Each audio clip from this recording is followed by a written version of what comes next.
எக்ஸிஸ்டிங்காக இங்கே இருக்க கம்பெனிஸ் கிட்ட தான் வாங்கிட்டு வராங்க. ரெண்டாவது இது வரைக்கும் போட்ட முதலீடுகளில் வந்த வேலை வாய்ப்பு என்னங்க? வெள்ளை அறிக்கை கேட்டால் வெள்ளை அறிக்கை கொடுக்கறதே இன் பிரின்சிபல் தவறு, நாங்கள் கொடுக்க மாட்டோம், அது மற்ற பேரை வந்து டிஸ்டர்ப் பண்ணிவிடுவோம்னு டிஆர்பி ராஜா சொல்கிறார். இதெல்லாம் தவறு ஆக்சுவலாக. ஸோ இப்படிப்பட்ட விவாதம் வரும்பொழுது நீங்கள் ஆன் ஃபேக்ட்ஸ் வந்து இந்த கவர்மெண்ட்டை சேலஞ்ச் பண்ணலாம், அதில் எந்த தவறுமே இல்லை. பட் பர்சனல் அட்டாக் பண்ணுறது, தனிப்பட்ட முறையில் முதலமைச்சரை விமர்சனம் பண்ணுறதுன்றதெல்லாம் ஏற்புடையது அல்ல, அது தவறு.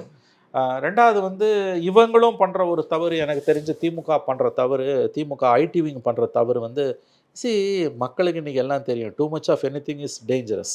முதலமைச்சர் வெளிநாடு போகிறாரு, நோக்கம் நல்ல நோக்கம், மாநிலத்துக்கான நலன் தான் அது வந்து சார்ந்து இருக்கிற நாளைக்கு கவர்மெண்ட் மாறினா கூட அந்த அரசாங்கன்றது நிரந்தரமானது. அப்போ நல்ல நன்மை எல்லாருக்கும் விளைய தான் போகுது. அதை நீங்கள் பொதுவாக பேசிட்டு போகலாமே ஒழிய, அங்கே முதலமைச்சர் இப்படி திரும்பினா ஒரு ஃபோட்டோ, அப்படி திரும்பினா ஒரு ஃபோட்டோ, சைக்கிள் ஓட்டுறது, பஸ் ஓட்டுறது, இதெல்லாம் வந்து உங்களுக்கு எதிர்மறையாது. அப்போ என்ன ஆகிடுன்னு கேட்டிங்கன்னா, நீங்கள் பெருசாக போய் மாட்டிக்கிறீங்க சிக்கலில், நீங்கள் முதலுக்கே மோசமாக போகுது. அதுவே டூ மச் ஆஃப் பப்ளிசிட்டி இருக்குல்ல,